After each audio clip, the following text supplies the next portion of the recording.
ګرانو دوستانو سلامونه. هیله لرم چې د دغه نکل وړې هیلې او تور غلامي لومړۍ برخه او دوامه برخه مو هم اورېدلې دي.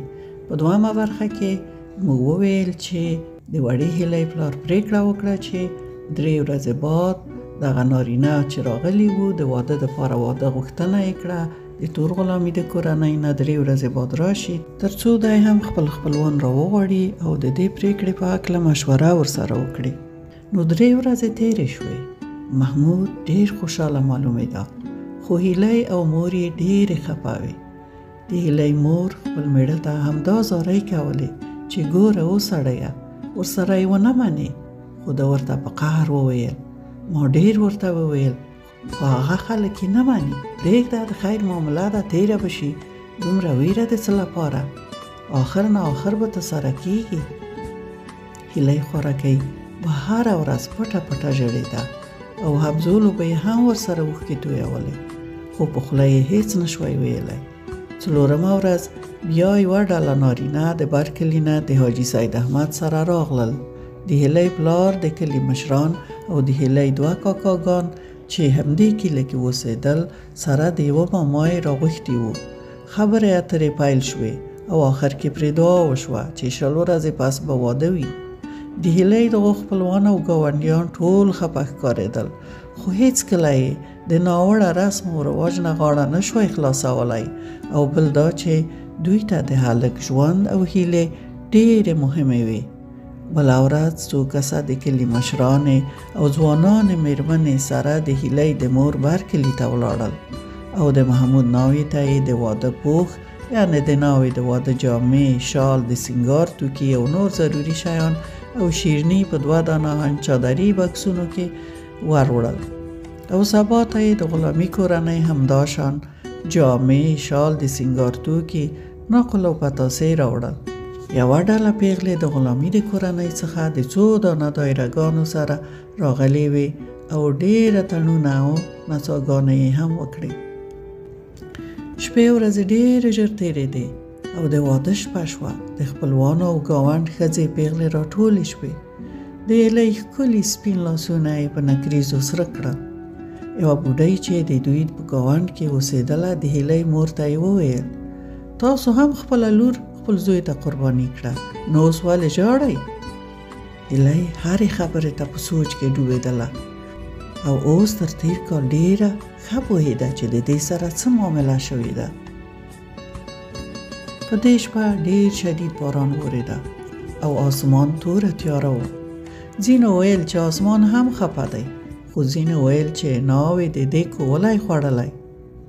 سبا ته پس د غرمې ډوډۍ د هیلۍ د کور میلمانه 2 کسه مشران، ځوانان او میرمنې جګ شول. بر کلي ته ولاړل او له هغه خوا یې په سره ډولۍ کې محمود ته ناوې راوړه. منیژه چې 18 کلنه پیغله وه د واده په جامو کې ډېره ښایسته معلومېده، لکه ښاپیرۍ، او ښکارېدل چې دا او محمود یو سن سال هم و.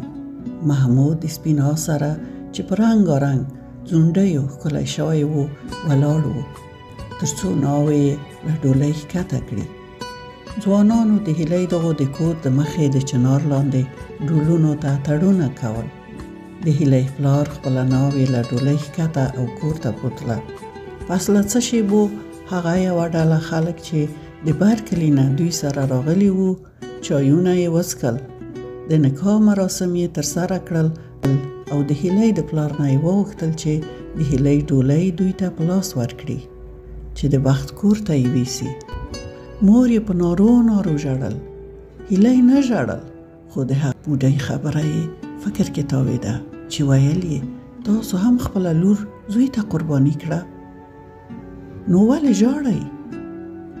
دا پټه خوله ناسته وه او زړه کې یې داسې ویره پرته وه چې حتی اوښکې یې وچې شوې وې. هیلۍ د واده په جامو کې نور هم ښکلې ښکارېده. تا به ویل سترګې ترې پورته نه کړم. په ټنډه یې ورته رنګارنګ خالونه سریښ کړي وو چې د دې په سپین مخ کې لکه ستوري ځلېدل. کله چې د محمود د ناوې سره څنګ تر څنګ یې ودروله، هیلۍ ډېره ترې وړه وه، خو ډېره ښکلې معلومېده. خلکو غوښتل دا په هماغه سره ډولۍ کې کېنوي او بر کلي ته یې ویسي، خو دی خپل قرآن شریف له تاقچې راواخیست او غېږه کې ټینګ ونیو. په داسې حال کې چې لکه پاڼه لړزېده، دومره یې وویل: مورې، زما سره ډولۍ نه خوښېږي، ته د خپل شین شال ورکړه چې په ډولۍ یې واچوي. مور یې منډه کړه او د صندوق نه یې خپل شین شال راواخیست او د ډولۍ نه یې سور شال لرې او شین شال کې یې پټه کړه. کله چې هیلۍ روانه شوه، د مور شال ته په کتو یې زړه استواره شو. فکر یې وکړ چې مور یې ورسره ده. غلامی چې د خوښۍ نه یې خوله نه پرې پټېده، د آس څنګ ته چې ډولۍ پرې بار وه ولاړ و. سپین آس یې په ښکلو رنګارنګ ځونډیو پوښلی و او دا شنه ډولۍ په سپین آس بل شان ښایسته معلومېده. ښکلې ناوې بر کلي ته ورسېده او خسرخېل یې ور وړاندې شول او دا یې له ډولۍ ښکته کړه.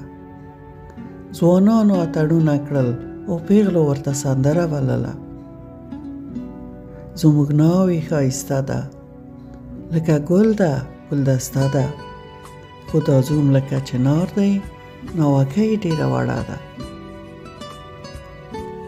شېبې تېرېدلې او هیلۍ لکه پاڼه لړزېدله، خو خواښې ور نږدې شوه. ډېره یې دلاسا کړه: زویه، دا ستا خپل کور دی، ته د منیژکې په ځای راغلی یې. پس له دې ته زما درېیمه لور یې، زما د یوازیني زوی مېرمن یې. هغه دوې لوڼې خو مې دواړې واده شوي یې، خو ته را سره یې. هېڅ شي نه مه وېرېږه، زه خو در سره یم. او بیا یې کېنوله. پس له هغې مېلمانه هم ورو ورو له ځایه جګ شول.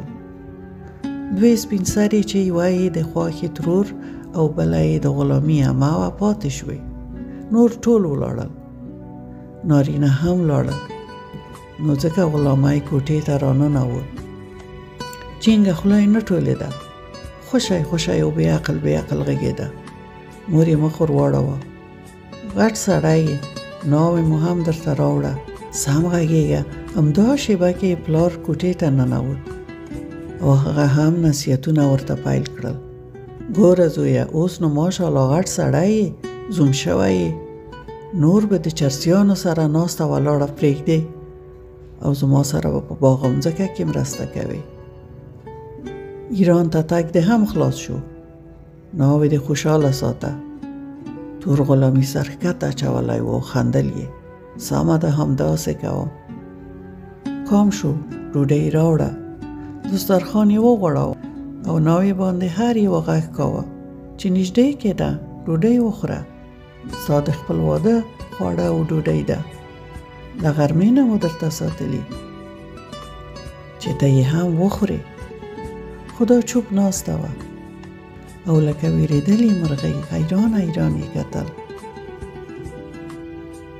آخر کې ورو وویل: زه وږې نه یم، ډوډۍ نه خورم. سپین سرو مېلمنو خپل منځ کې کېنوله او ډېره یې دلاسا کړه: لورکۍ، بې له ډوډۍ خو نه کېږي، ډوډۍ به خورې، دا ورځې په موږ ټولو هم تېرې شوې، خو ورو ورو بیا بلدېږي. پس له ډوډۍ د غلامي مور غلامي ته ورنږدې کېناسته او ورو یې په غوږ کې ورته وویل: زویه، دا نجلۍ ډېره وړه ده او ډېره وېرېدلې هم ده. نن شپه به زموږ سره همدلته ویده شي. بیا چې ورو ورو در سره بلده شوه، بیا به ستا کوټه کې بیدېږي. خو د غلامي ټنډه تروه شوه. غږ یې ونه کړ، خو په څېره یې مور ته د نه منلو ځواب ورکړ. وروسته دوی بالښتونه او بړستنې راواخیستل. د دوو سپین سرو ښځو ځایونه یې ورته برابر کړل. د غلامي پلار هم ووت چې مېلمستون کې استراحت شي او غلامی د ځایه جګ شو او هیلۍ ته یې وکتل. مور یې په ډېره دلاسا ورته وویل: زما ښکلې ناوې، ورځه نو خپلې کوټې ته دی، ویده شئ. ټول ستړي یو، او له لاسه یې ونیوه او لاس یې د غلامي په لاس کې ورکړ. هیلۍ بیا په لړزه شوه خو هیڅ یې ونه ویل. د کوټې نه ووتل او دهلیز ته چې ورننوتل یوه تیاره تنګ دهلیز و چې مخې ته به تللې بیا ښي خواته راتاو شوې. آخر سر کې یوه وړه کوټه وه چې ناو یې وزون ته یې جوړه کړې وه. غلامي هیلۍ ټینګه تر لاس نیولې وه. دهلیز کې هېڅوک نه و. کله چې ښي لاس ته تاو شول او مخ ته ولاړل کوټې ته نږدې هیلۍ د غلامي لاس خوشی کړه او بیرته یې منډه راواخیسته. د دهلیز آخر سر ته چې راغله د دهلیز دروازه پرانیستې وه. د دروازې نه بیرون ووته او د حویلۍ په کونج کې د لرګیو د ایښودلو یوه کوټه وه، هلته ننوته. غلامۍ چې پسې راتاو شو فکر یې وکړ چې مور ته یې ورغله، نو وشرمېده او بیرته وګرځېد. خپلې کوټې ته ولاړ او ځان سره یې وویل تر کومه به رانه تښتې بې عقل نجلۍ. ارمان چې میلمنې خو کور کې نه وای. هیلۍ د لرګیو او بوټیو تر شا ځان پټ کړ. آسمان هم لکه تیره شپه توره تیاره او ریز ورو ورو اورېدل پیل کړل. خو شېبه وروسته باران ډېر شو، تالنده برېښنا شوه. هیلۍ په ژړا شوه، ډېره وېرېده، خو له وېرې بیرته کور ته هم نشوای ننوتلی. د ځان سره یې د قرآن شریف آیتونه چې له یاده زده وو تکرارول او په ځان یې چوف کړل. د لرګیو د کوټې د ځوړنده چت نه اوبه په تویېدو شوې. نیمه شپه چې تېره شوه یو کړس شو او یو زوړ جګ چنار چې د لرګیو د کوټې تر څنګ و مات او په هغه زړه کوټه راپرېوت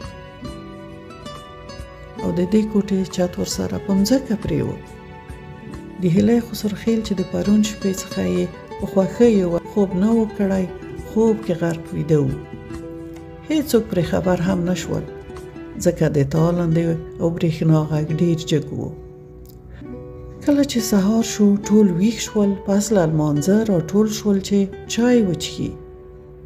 د غلامي مور څو دانې هګۍ پخې کړې او په پتنوس کې یې د پیالو او ډوډۍ سره د غلامي د کوټې شاته وروړې او غږ یې وکړ زویه چای دې در واخله، تاسو چای خپله کوټه کې وڅښئ. غلامي دروازه وازه کړه او په قهر یې ورته وویل بېګا دې د ناوې په غوږ کې خبره ور وڅڅوله او له ځان سره دې بیده کړه. مور یې ورخطا وویل نه هغه خو تا سره راغله، ما چیرې له ځان سره بیده کړه. غلامۍ ورخطا شو نو تاسو ته چې نه ده درغلي چیرته ولاړه؟ له کوټې خو ووته. زر زر یې حمامونه او نورې کوټې راوکتلې خو هیلۍ نه وه. پلار یې هم د کوټې راووت، ویل یې څه خبره ده؟ غلامي وویل هیلۍ ورکه ده. بیا ټولو حویلۍ ته منډه کړه. د لرګیو کوټه خو هواره شوې وه. هلته دوی فکر هم نه کړ چې هیلۍ به دلته راغلې وي. دروازې ته یې منډه کړه که ګوري د دروازې زنځیر ټینګ دی. نو حیران شول چې هیلۍ څه شوه. په همدغه وخت کې د غلامي مور د هیلۍ د کمیس یوه څنډه چې خاورو او لرګیو منځ کې راوتلې وه ولیده او مخ ته یې څپېړې واچولې او په چیغو وژړا شوه. دلته ګورئ، هغه لکه چې دلته ده. غلامي او پلار یې بیلونه راواخیستل، خټې خاورې او لرګي یې زر زر لرې کړل او مړه هیلۍ راوایسته. د هیلۍ د پلار کره دایره وهل کېده چې د دې د جنازې کټ چې هماغه شین شال پرې غوړولی و د بر کلي نه راورسېد. آسمان آرام و. تالندې او برېښنا ځان سره ښایسته هیلۍ وړې وه. د هیلۍ د جنازې شین شال شمال وغورځاوه او هر چا چې دا صحنه لیده منډې یې وهلې. ټولو یو بل ته ویل د هیلۍ جنازه ده، همدا پرون یې واده و. کلي کې د ډولونو او دایرو غږونه په ژړا بدل شول. ټولو ژړل خو نوره هغه ښکلې معصومه هیلۍ نه وه.